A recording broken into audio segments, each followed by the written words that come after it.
Welcome back to another edition of the Prepper Recon Podcast. Our mission is to bring you great interviews with preppers from around the world so you can be better informed and better prepared for everything from a hurricane to the end of the world as we know it.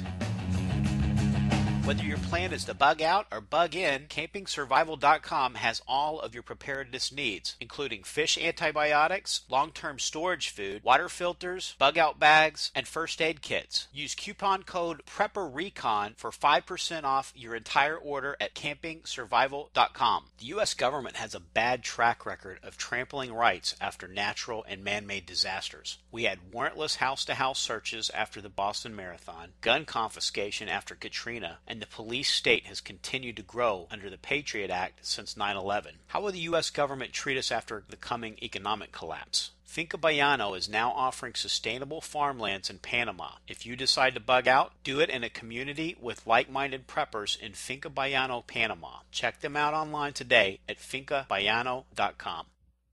Today's guest is James Yeager of Tactical Response. James, thanks for coming on the show. My pleasure. Oh, absolutely. It's an honor to have you on. Now, James, you've had quite the exciting life. Can you tell us a little bit about your extensive background? I'll give you the short version. I'll give you the long version. It's days, weeks, months, and years of boredom and seconds of sheer terror thrown in the mix. That was the short version. Yeah.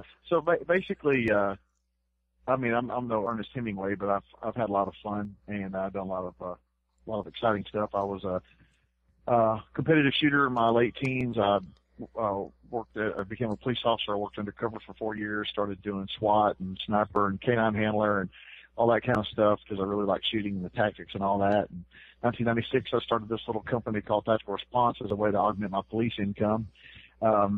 I policed full-time until 2002, 2004, 2005. I was in Iraq as a security contractor protecting the 8 Iraqi election commissioners before, during, and just after the first election in Iraq, and been training like gangbusters the whole time. Here we are. Very cool. And then you said you were undercover with the police, and you actually did some work with the DEA as well. Is that right? Yeah, task force stuff and state and local, and just a mixed bag of stuff. And people think that undercover work is like on TV and it's very glamorous and there's sports cars and briefcases full of money and hot chicks, but really it's mostly biker bars, brass knuckles, and stitches. And hanging out with a lot of scummy people, I guess, too, huh? Yeah. And then now a lot of your experience has been in very hostile environments. How important was it for you to maintain a high level of situational awareness when you were undercover? Well, I tell people all the time, if you ever want to know where not to travel, look at my passport.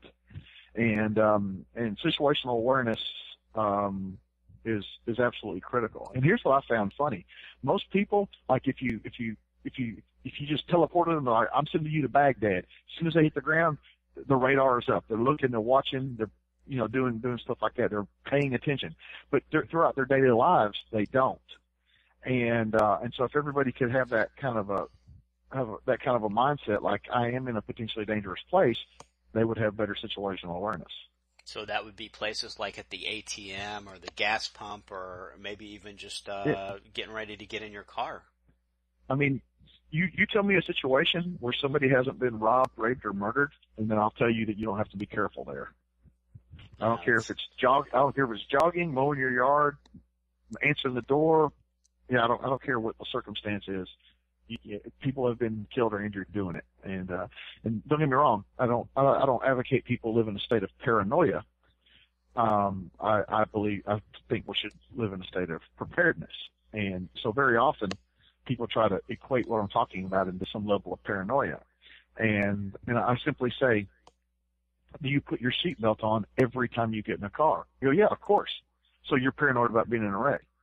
Well, no, but I just want to be careful. Okay, well, now we're seeing kind of a similar kind of thing here. And when people buy health insurance or fire insurance or anything like that, they're not considered paranoid, are they? No, not at all. People say, you're carrying a gun, you must want to shoot somebody. And I say, you have a smoke alarm, you must want your house to catch on fire. That's a great analogy. Now, can you tell us a little bit about your DVD series that you offer and the training that you have in there? I got several DVDs, pistol and rifle, and some other things like that. And but my mainstay is the actual physical firearms training that we do, and we're really blowing up. And then also I train over 2 million people a year on YouTube. A month. Over 2 million people a month I train on YouTube. Yeah, that's a great free resource for folks, or your YouTube videos, and there's some great stuff on there. Well, let me just jump in there real quick. Just want to make one point. I got a letter from a police officer today, as a matter of fact, just a couple hours ago, crediting me with saving his life in his first officer-involved shooting, and I've never met the man. He watched some YouTube videos, and he said some of the mindset stuff and the tactics that he got on there are what he used to win a gunfight that saves him, and that is an intangible thing that I get from YouTube, from helping people through YouTube, doing this training, and they're kind of vicariously actually training with me, et cetera, and so that's really big for me to get those letters and emails and stuff from students that have won confrontations. That's the first one I've gotten from somebody that's won a confrontation that wasn't an actual physical student of mine in a class, just a student of mine online. So that was kind of a groundbreaking thing, and a very good bit of news to get today. Absolutely, that's got to be very fulfilling. Can you give us a couple of tips from your fighting rifle training video? Narrow it down. Tips on what? Like, exactly. I could talk for days. You might want to narrow it down a little bit. All right. What's the guy that comes into your class and he's just took his rifle out of the box, and he's pretty much knows which end the bullet's going to come out, and he knows where the trigger is. Uh-huh. That's about all he knows. What are you going to tell that guy? Well, number one is safety. And it's not just like some abstract thing. We want people to be safe. And what we tell people is, if you shoot yourself in a gunfight, it still counts. And so we're very adamant about people being safe. And then and then we go to manipulating the gun and actually shooting. What I find is that most people can line up the sights and hit the target pretty well. It's their weapon handling, how they hold the gun when they're not shooting it, reloading it, malfunctions and stuff that people are just terrible at. And so we concentrate a lot on the weapon handling aspects of it. We shoot too, but we concentrate a lot on the weapon handling aspects of it.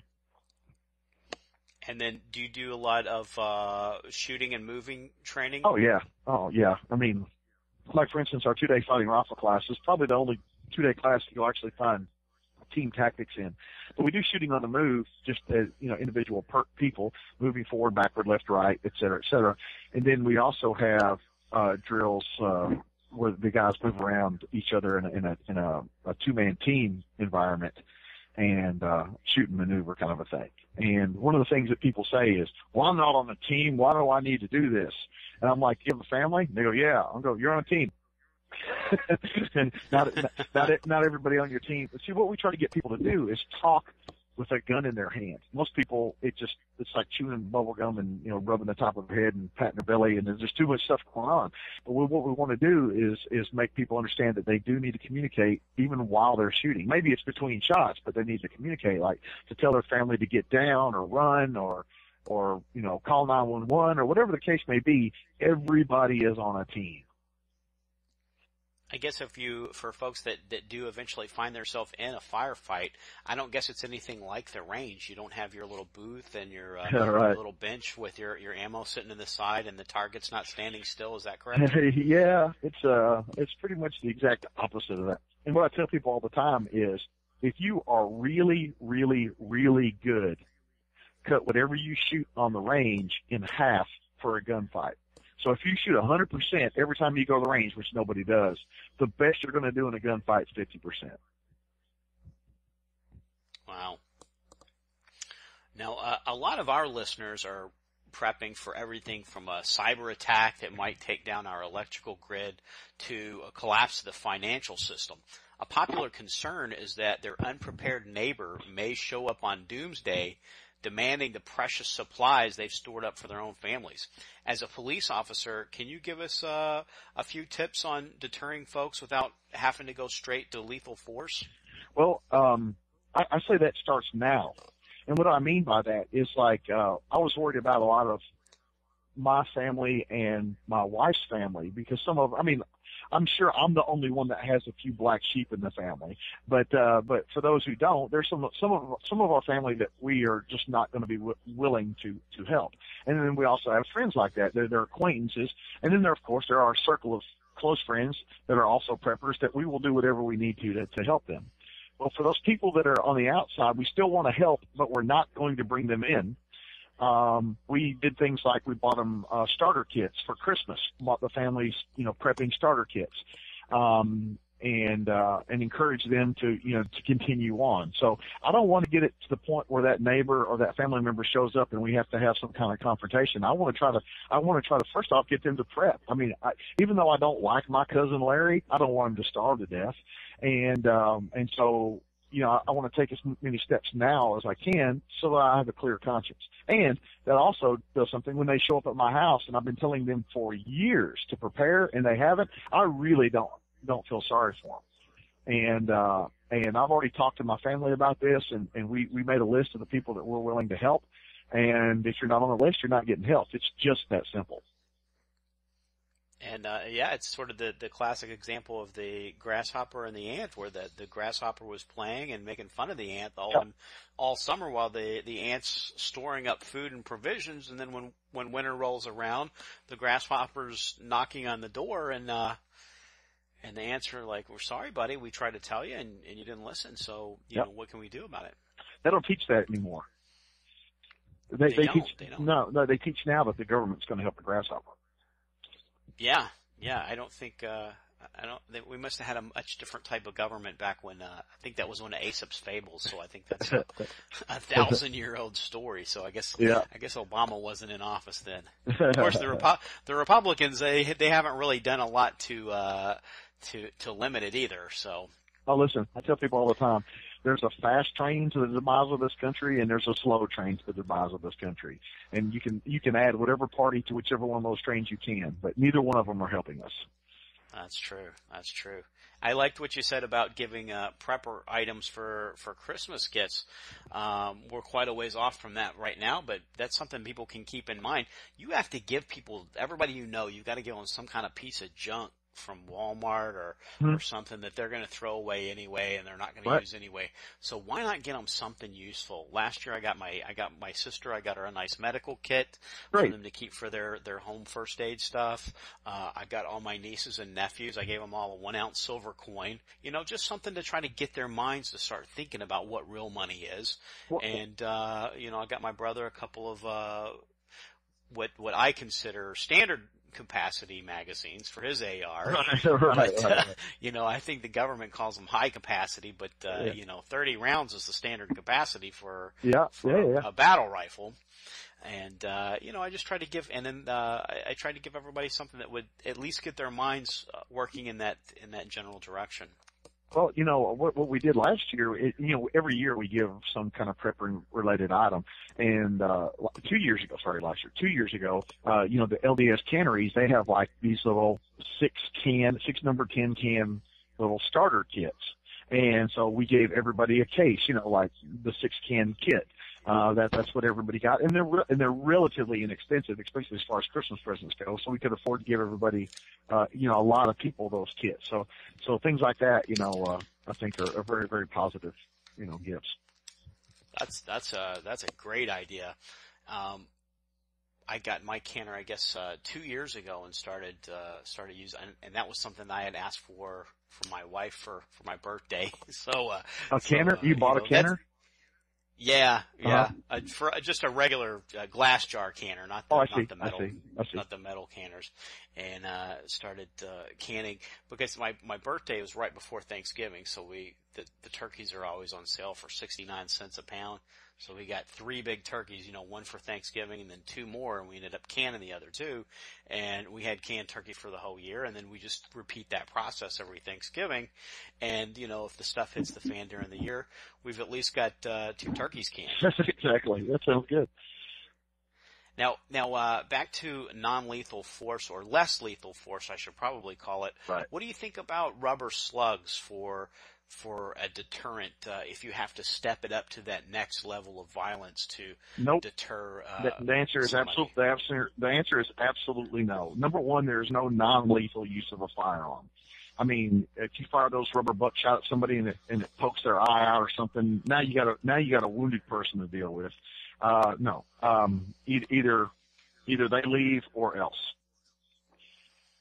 So it's black and white. There's no gray area. Just listen. Let me tell you. As a cop, and I'm certified as a less lethal instructor for in some cases a master instructor for everybody that makes less lethal stuff. Just about every single company that makes it, I've got an instructor certification from it. You can check my resume online. Having said all that, it's near useless as far as a civilian using it. Keep in mind, when the police use it, there's a guy with whatever, a beanbag gun, but there's also 3 or 4 guys standing there with rifles or pistols or whatever.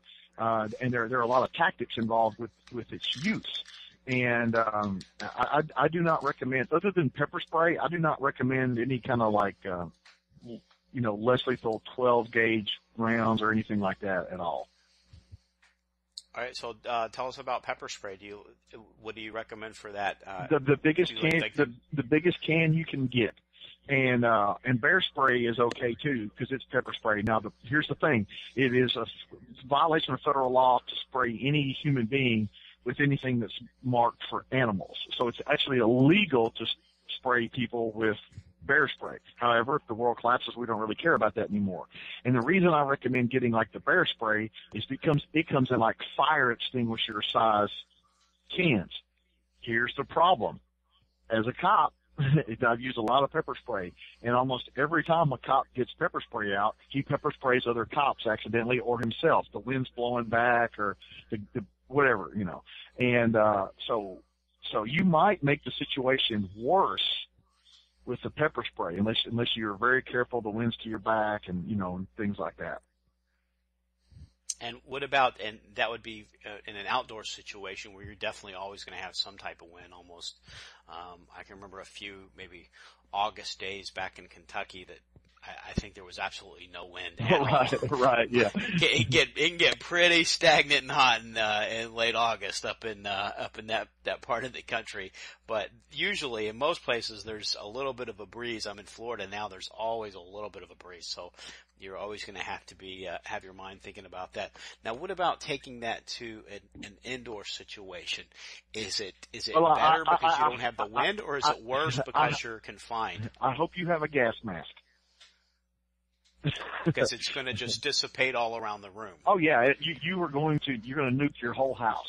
And if you can imagine a little bitty can of pepper spray, just giving it a little, like a quarter second or a half second little burst, you could clear out a movie theater. Now it wouldn't like make people go running for their lives, but their throat would burn, their eyes would burn, like they would be like, this is uncomfortable, I don't want to be here anymore. And that same in a living room, that's gonna really, really mess up the air quality. It's going to be really hard to breathe and potentially, if you get it in your eyes, even see. And do you have any other less lethal strategies that you'd recommend? I don't recommend any less lethal strategies. Are you a fan of martial arts? You know what's funny? Yeah, I am. Even though I am not a practitioner. I think that things like Brazilian Jiu-Jitsu and any MMA style training is fantastic. And that's also a good form of exercise. I'm not really into Jiu-Jitsu or anything. I take a cardio kickbox class, which is not, it's better than sitting on the couch or watching chips. Yeah. Now with that, is it important to be in good physical shape? If you're ever in a gunfight? Well, it depends on the gunfight, of course, but at what point in your life is being physically fit not a positive thing? And I tell people all the time, I see these guys on YouTube doing prepping videos, like with their bug out pack, and these guys are literally like clinically obese. Like there's no way that guy is going to bug out anywhere. And yet he's there with his pack. And what's funny is he's talking about the weight of the pack, being able to carry this much weight or that much weight. And I'm like, dude, if you would lose 50 pounds, that's a 50-pound pack that you could carry, you know? And, basically what a lot of preppers want to talk about what to buy to be prepared. Let's also think about what I need to do to be prepared. And one of them is physical fitness. You need to be very physically fit. And a lot of people jokingly say, "Oh, well, my fat's going to be stored in food, so I don't need as much food or whatever." No, you are a liability at that point. And if you're so out of shape that you're on medications, you're on high blood pressure medication because you don't exercise and you're overweight or whatever, do whatever you need to do physically, fitness-wise, to get off those medications. And would you say that's for just about all medications? Because when the stuff hits the fan, the pharmacy may be closed up. But what do you say about antidepressants and things like that? Do you think if it's possible for people to wean themselves off of that and try to, you know? Well, first off, don't do anything without asking your doctor. But here's the problem I have with antidepressants. Like if you take antibiotics, the doctor will say, take this antibiotic for this many days at this dosage, and then you're done. Well, I have never met anybody that was prescribed any kind of psychotropic, kind of drugs like that had an end date. Ever. I've never met a person where the doctor said, all right, take this for 6 months, and then we'll see where you're at. It's always an open-ended, forever kind of a thing. So anybody that's listening, don't stop taking any drug, or don't change the way you take any drug until you talk to your doctor or psychologist maybe. And it's important that anything that you do is done correctly. And there's a lot of these drugs you can't just stop taking. So people should be very careful about that. However, having said all that, yes, you should be working towards being free from pharmaceutical needs. And work with your doctor to get on a schedule, to reduce it down and get on a plan to say, okay, by this date, I would like to be completely off of them, and work with your doctor to do that. And exercise is a great mood lifter as well, right? So if you're suffering, suffering from depression, or if you're having trouble sleeping, exercise can actually solve a lot of those ills, wouldn't you say? Oh, absolutely. The positive aspects of some kind of exercise are just they're any number of things. I mean, and for people that keep up with me, people that don't keep up with me, I'll tell them. A few years ago, I was about 60 pounds heavier. I was a gelatinous. I was a lard ass, and I decided in 2007 I saw the presidential elections were on the way, and I saw dark days for this country coming, and I said, I got to be fit to do this. And I'm 43 years old now. I'm at about 9 or 10% body fat, and I'm stronger than I've ever been in my life, and I feel really good about it. And I tell you, it makes it really easy to go to the gym and work out when I have girls half my age flirting with me. Yeah, I guess that's a good motivator. Now, what's your? It's and now, let me just say this: very happily married, 21 years. I've never cheated on my wife, but it does make me feel good. Now, what is your favorite home defense weapon? I get asked that all the time, but I tell you, what's beside my bed is a 12-gauge shotgun. Good. And what type is it? It's a Remington 870 that's been, which is fine just out of the box, but I had a friend that worked at Wilson Combat that wanted to spruce it up a little bit, so it's been spruced up a little bit. But Remington 870 or Mossberg 590 are the two shotguns I recommend. And what's it loaded with? Double aught buck, and then I have a side saddle, and it has slugs in it. Very cool. Now, you were also a K9 handler at one point. Do you think that dogs make a good addition to a security team for a post-collapse environment? Oh yeah, absolutely. The problem with animals in general, like everybody's talking about, like people that prep want to get a horse. Um, it takes so much resources to keep a horse healthy and ready that it's detrimental most of the time to even have this thing, because it takes so much energy and resources to sustain it. Dogs, in this modern life that we have, like buying a trained dog means that you have to train with the dog on a daily or at least weekly basis to keep that dog's skills sharp and his command sharp. And most people don't have the time to do that. You can't just buy a trained dog and then just expect it to do what you want without ever practicing with it. It takes a lot of work to keep any kind of animal, but especially a trained animal, ready. But I mean, even if you've got a little Jack Russell Terrier, you've got an alarm system that's EMP proof. Yep. Yep. They'll let you know if there's somebody in the yard.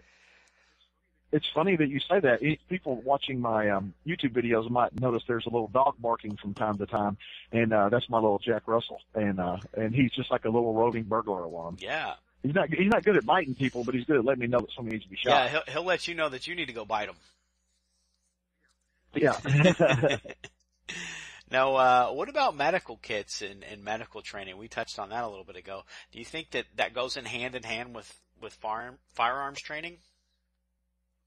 Of course. The bullets go both ways. I mean, the prepping mantra should be beans, bullets, and Band-Aids.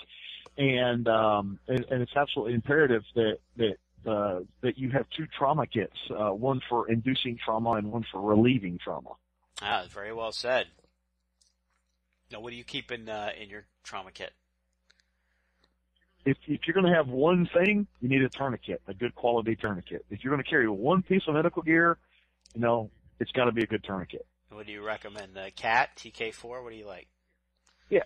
Hey, all of them. I have them all. I mean, just Cat or TK4 are my two favorite. And now, but there's a crap ton of them that work. Yeah. And you're based in Tennessee, but your school offers classes all around the country. Is that right? Yeah. Matter of fact, last weekend I was teaching a class with one of my guys in L.A. Another one of our guys was teaching a class in Lexington, Kentucky, and the rest of my crew was back here at home in Tennessee teaching another class. So we are, and the guys are right now on the way to Pennsylvania to teach for 4 days, and then we got other classes here in Camden this weekend, and it's just, we're all over the place. Classes in North Carolina, so yeah, pretty much all over. Now, and let me just say this, I just released a video on YouTube this morning. People want to know, hey, when are you going to come to my town and train? All you got to do is host us. If you send us an email, we will send you out a class host form. It's pretty simple to do, and we can come and train near you. Oh, that's very cool. Now, where could folks go to see the locations and the availability, register for a class that's already scheduled? TacticalResponse.com. Very cool. And then, as you mentioned before, you've got a ton of educational videos posted on YouTube where folks can learn more. Can you tell the folks what your YouTube channel is? Yeah, just search James Yeager on YouTube. It's pretty easy to find. I've got 768 videos and 150 something thousand subscribers, and it's a load of fun. But it's YouTube/user/James Yeager. Wow, that's like you get a PhD watching that many videos. Something. James, thanks so much for taking time to come on the show. We sure do appreciate it, man. Oh yeah, I enjoyed it. Our individual first aid kits are now on sale. They're MOLLE-compatible pouches in Coyote, ACU, OD, or Black. They're equipped with an Israeli battle dressing, quick clot, TK4 tourniquet, suture kit, and lots of extras. It's perfect for your car, bug-out bag, or home first aid kit. Go to the PrepperRecon.com homepage and click on the IFAC store tab at the top of the page. They're on sale for $89, and that includes shipping. This kit could save your life. Hey preppers and patriots, American Meltdown, the long-awaited sequel to American Exit Strategy, is now available in Kindle and paperback. In American Meltdown, Book 2 of the Economic Collapse Chronicles, the new president, Anthony Howe, signs an executive order banning all semi-automatic weapons. Matt, Adam, and Wesley Baer begin training with their local militia for the battle that is coming. Within weeks of the inauguration, the $700 trillion derivatives bubble pops when rates on U.S. debt skyrocket. The derivatives crisis is the final nail in the coffin of the banking system and the death of the fiat currency system in America. With the dollar gone, commerce comes to a screeching halt. While times prove to be tough for all, survival favors the prepared. Get your Kindle or paperback copy of American Meltdown, Book 2 of the Economic Collapse Chronicles on Amazon today.